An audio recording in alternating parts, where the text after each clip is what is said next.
Oh my. Okay. What is that? The center on their team. What is that name? Jikenta Chomedy.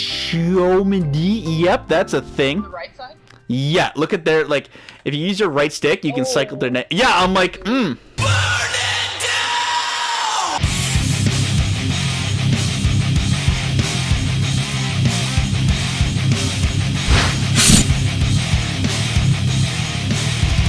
Hello, everybody. Welcome back to another episode of Top Pair, where I'm hanging out with all your favorite NHL content creators. And for this episode, we're going to have some fun because I got one of my good friends, Alyssa Hope. Alyssa, how are you today? Doing pretty good, Bill. How are you hanging in there in this, let's just say, quarantine time? Honestly, the biggest upset for me, which everything's pretty much been, normal since, I normally do work at home. Yeah. It has been a challenge because I do have a gym routine, a gym regimen that I abide by very strictly. I go 4 out of 7 days a week, and it's a routine. And my gym has been shut down for 4 or 5 days now. And that has been probably, I know it sounds very selfish for me to say that that's the hardest part. How dare you! But do you know who I am? It has been the hardest part of it for me personally. What's really cool is that we're both on the 4x7 regiment. Did you know that? No way. Yeah, you go 4 out of every 7 days. I go 4 days out of every 7 years. You know, it works out. Oh. Yeah. Thank you. Tell your friends. Thank you. Awesome. I'm here all day. That was a good one. Thank you. I thought so too. I'm like, I can kind of craft this, but thank you. Yeah. So, are you ready to hold down the blue line with me? Yeah. All right. I'm ready to do my best, man. I like how we picked defense, but I picked puck moving and you picked offensive. So we're both like, yeah, we're not playing defense today. We're full sending her. Let's get it rolling. We're just sending pucks. All right, let's try to get us into a game here. There we go. We found ourselves a game finally. This is great. We didn't just try for a little bit. Oh, that is right between us. Blue, that is all you. Have fun. Be free, my child. Wow, that is a big turnover off the hop. And a big 1-0 deficit. Come on. I'm like, Blue, be free. Turnover. Crap.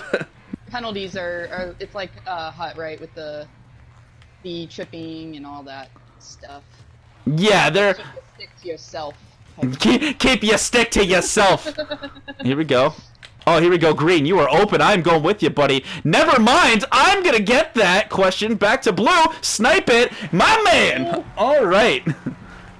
Look at that. We setting up plays, man. That's what we're going to do here, We like to start off this with a nice little interview section here. So, quick question. What got you into hockey? Was it like a specific game? Was it like your parents, friends, family? Like, what got you into it? I would say it was probably friends. When I was in high school, I really started going to, because there's not a lot of things to do in West Virginia. Anyway, I started going to the rink. Oh. That's okay. It's okay. Warm up. And the hockey culture there kind of sucked me in, and I also knew some people that at the same time were like really into hockey, like some influences around me and things like that. So I think that was a big part of it. What kind of drew you to the Penguins though? Like what was the moment like there? Was there like a specific one moment that kind of said, yeah, I'm now a Penguins fan and this is what I'm gonna be for the rest of my life? Okay, so I'll really get into it. So I actually dated 2 Penguins fans. Okay. It didn't work out, but hey, I'm a Penguins fan now, so I got something from it. You're like, you know what? If it's back to back the same team, like, yeah, why push it? It's fine. A lot of people will say I'm a bandwagon. They'll be like, oh, you're a bandwagon. I'm like, no, I'm not. Like, I mean, we didn't. The first year, I think we made an early playoff exit. I'm pretty sure in the first round. So it wasn't that pretty. But after that... Oh, there we go. Big defensive play. But talk about like the winning like hockey lottery ticket. Like you just get into like actual NHL teams and the team you get is the Penguins and then all of a sudden you have that like back-to-back finals appearances. Okay, I gotta ask you because I don't know what it's like to support a team that makes it to the finals. I'm a Leafs fan, you know. So I don't know what that feeling's like, but what was like, what's when you get there in I think 2008 for that first one, like how exciting was it to make it there, like as a relatively new fan, and then like how much did it kind of suck after that series? It was really tough. I mean, obviously when they lost, but I remember just the hatred that I developed for the Red Wings. The hatred. It was by the second series anyway, but especially, but it was really a lot of fun, you know, watching all those games and seeing them go so far in such a short amount of time, you know, since I became a fan. So I know like you had that like feeling of like anger and stuff like that for that first series. Was there a specific player where you're just like after that you're like, God, I hate this player because of like what his team just did to me? Like, so for example, I'm young enough to remember when the Leafs were kind of good in like the early 2000s. But I can honestly say that I held a grudge against Arturs Urbe for like years because of the Hurricanes in 2002. So was there someone in like that 2008 series where you're just like, God, I'm so infuriated with you right now? I think one of them probably was Draper, maybe, or Helm. One of those two. Oh. Or no, my bad. Osgood. Chris, yeah, Osgood. that's fair. That's understandable. I mean, he was a great goalie. I mean, obviously, amazing, Oh, yeah. But yeah, he was a big reason why we lost. So yeah, I had a grudge against even Braden Holtby because where the Caps beat us and we were humiliated and embarrassed. Was it 2018? Yep. I'm letting go of that grudge now. Just now, I'm trying. But yeah. Yeah. You're trying to just like live, breathe, and move on and stuff like that. Yeah, I'm trying. It's okay, because you can just fall back. You can be like, you know what? It's okay. 3 cups in like 10 years. It's cool. I'm cool with that. Yeah, exactly. I can, be rest assured with that. So. But see, I hope one day I get to know what that's like. Oh, a net! Nice. There you go. It said badly aimed flap shot, but it's okay. It just said badly aimed. All right, I have so the helpers on. all right, so you had that heartbreak. You had that heartbreak in 08. But you had that big win in 09. Walk us through kind of how you were feeling as soon as like Flower made that save and the game was like over. Because like a new hockey fan, like that's kind of cool. I tripped that guy, I think. No, I didn't. Psych. Help. Game, help. There you go, Green. So walk us through that. Really funny story about Game 7. Ooh. Okay. And all right. It was well, it's humorous now. At the time, it wasn't funny to me, but okay. So I am when the whole series was going on, I was actually in Houston, Texas. Oh. We had planned this vacation, you know, for a while. It was a family vacation. My mom has family down there, so I watched the games on their TV at my aunt's house when I could, and I remember being in the living room, the office, watching it, their office. Okay. And I got to watch it up to the second period. Oh, okay. No! Or maybe, no, I got to watch it to part of the third. And I remember it being, I think it was in the third period, and my family was just like, yeah, we're going to go to Golden Corral. And I was like, oh, okay. And like, I didn't want to, I don't know, be a jerk and like be like, oh, you know, I'm not going to go. Because like, I don't get to see them very often. I know, it's like, who do I choose, family or hockey, you know? No, I chose family. I mean, smart call, but like if my team's in a cup final and it's like Game 7, I mean, I might not make the call that quickly, you know? Or I don't know how quick you made it, but like I might take a little bit of time with that. I might be like, That's the story. And I'm trying to drag it out. Like, I'm just like, you know, I gotta brush my teeth and I gotta do all this stuff. And I remember my aunt getting so angry at me and eventually just yelling at me because, like, I was dragging my feet. And then, of course, like, I kept up on my phone because that's all I could do. I had, like, one of those flip, you know, Sony Ericssons, like, back in the day. It's kind of like a Razr. And I Yeah. was like, you know, paying attention on my phone, and like, of course, like I saw they won, and I probably screamed in the middle of a restaurant, and everybody probably thought I was crazy. Like, there's not hockey on. What's hockey? Yeah. And I ended up rewatching a lot of the games, so it was okay later. But at the time, I was upset. Yeah, it's just like the Golden Corral is going to be there. The Penguins might not after these like 20 minutes. Exactly. They're like, this is this hockey, and you're just like, but no, Penguins. I don't think anyone understands except like my I do have a Canadian uncle. My aunt actually married a Canadian. Oh, and I think cool. he is about the only one that understands in my family how big hockey is and like how much like it matters. Big Penguins fan, you've got to see a loss and a cup win. Now, fast forward a couple years later, and we find you making videos on YouTube. So, what kind of inspired you to like make hockey videos and hockey content just in general? I think for me, so I always had an interest in making videos. I always had this want to edit and make content for a while, and Yeah. I found myself, you know, watching different videos on YouTube and things like that. And I started actually making, I remember before I really understood how to make a video. You just killed that guy, by the way.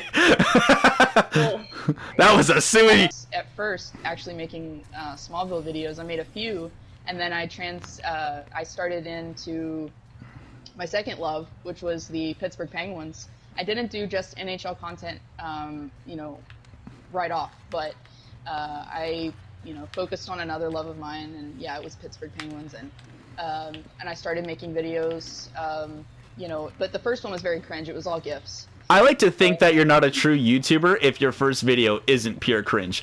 Like, That is very true. I like to think that like that's the YouTube test. Oh, can I have this? Is that like if your first video isn't cringe, it's like you're not really doing it right. Like if you can't go back, watch your video, and then just find like 70 million things you don't like about it, I don't know if you're a real YouTuber at that point.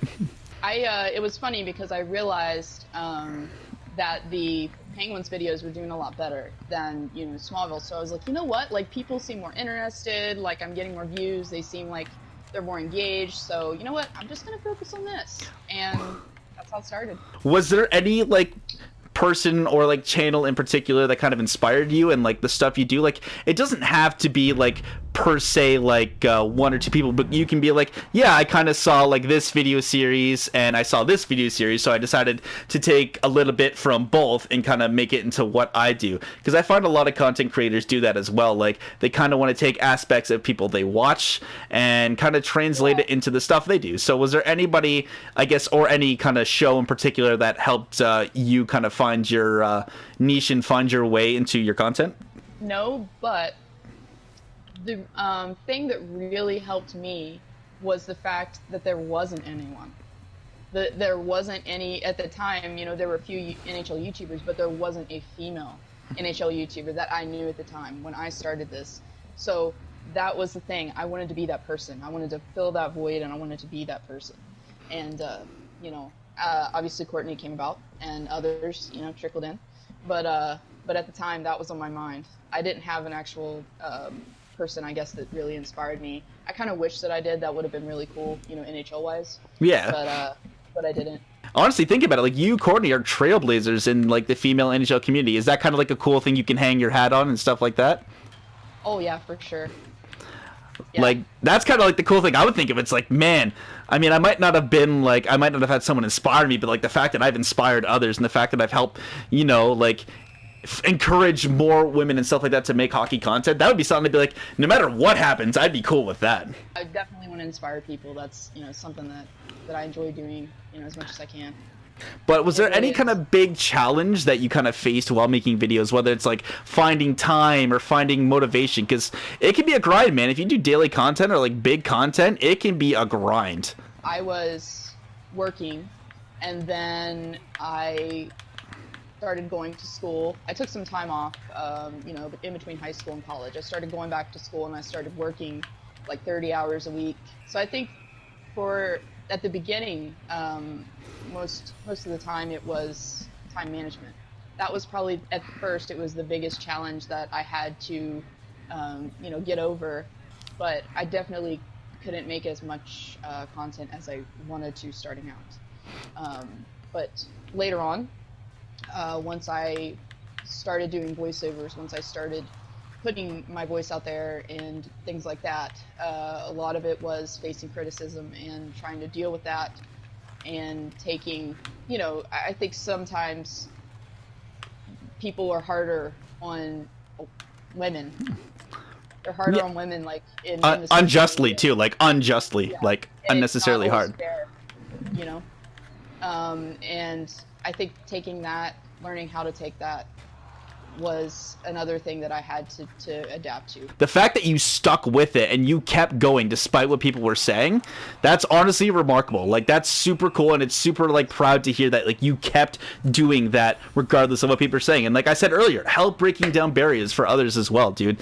Like, the impact that, like, you and Courtney and others have had is truly, like, tremendous, dude. So, like, well done. Thanks. Thank you. I really appreciate that. At first it was tough taking criticism, at first, realizing, there's people out here that enjoy, they get off on doing this stuff, and, putting other people down online, and it sucks, but I had to learn just to kind of let it roll off, and obviously if it's something that I can fix on my videos, I'm happy to hear it, and I do my best to try to, fix it. If it's a sound issue, if it's, something that's not accurate in the video, I'm happy to fix that. But yeah, I think it's just letting it roll off. If anything comes about, sexist or, just hate, just let it roll off. But one last kind of quick thing here, because we've already blitzed this game. This game has flown by the way. I didn't even realize we were tied. Like, I get some OT. Yeah, I realized it a little bit ago. I was like, wow. It's like, wow, we're in the third, eh? What advice would you give to anyone who wants to start doing hockey and YouTube content? Like, what would you give them? Find, content, or find a subject that you're passionate about, whether it be hockey, whether it be something else, and make sure that you have a passion for it, because there are times, and I will say this, that you might begin to feel burnout, and it happens. But if you have a passion, no goal. in the content that you make in that particular subject, I think for me personally, that has kind of carried me on, because I have a passion for hockey and Penguins and NHL in general. You can't let others bring you down, and they might try, but just stay true to yourself, and yeah. But man, Alyssa, thanks for coming on, man. This was super fun. I hope we get to do something like this again. Really quick, where can people find you on the interwebs? Like, where can people look you up? Hit us up with your socials, stuff like that. Oh yeah. So my YouTube obviously is Alyssa Hope. Just Alyssa Hope. And then my Twitter handle is _Alyssa_Hope. Yeah, I got it right on the screen right now. They're watching this. It's right there. It's in the top right corner. Look at that. Yeah, see, it's right there. You can see how nice it looks right now, right? Look at it. It's beautiful. And then Alyssa, and then -Hope1 is my Snapchat. All right, well, thanks so much, Alyssa, for coming on, man. I genuinely appreciate it. This has been fun, dude. Let's do this again. Thanks for having me. No problem, man.